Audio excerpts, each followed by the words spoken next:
நீங்க வாசிப்பீங்கன்னா பைபிள்ல உசியா ராஜா மரணம் அடைந்த காலத்தில் ஏசாயாவுக்கு யாரை பார்க்கன்னு தெரியல, தகுதி இல்லை, ஒன்றும் இல்லை, சப்போர்ட் இல்லை, ஆள் இல்லை, பலம் இல்லை, எந்த சப்போர்ட்டும் இல்லை. இப்ப கண்ணை மேல ஏறெடுக்கிறான். உயரமும் உன்னதமான சிங்காசனத்திலே ஜீவனுள்ள தேவன் வீற்றிருக்கிறத பார்க்கிறான்.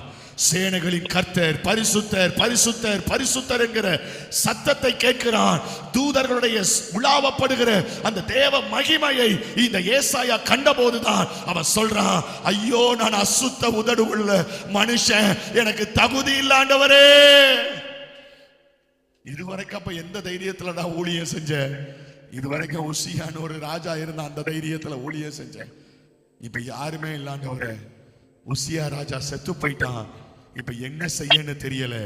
இப்ப கர்த்தருடைய அக்கினி தழல் பரலோகத்திலிருந்து இறங்கி வந்து ஏசாயாவை தொட்டு அந்த தீர்க்கதரிசியை தகுதிப்படுத்தினது.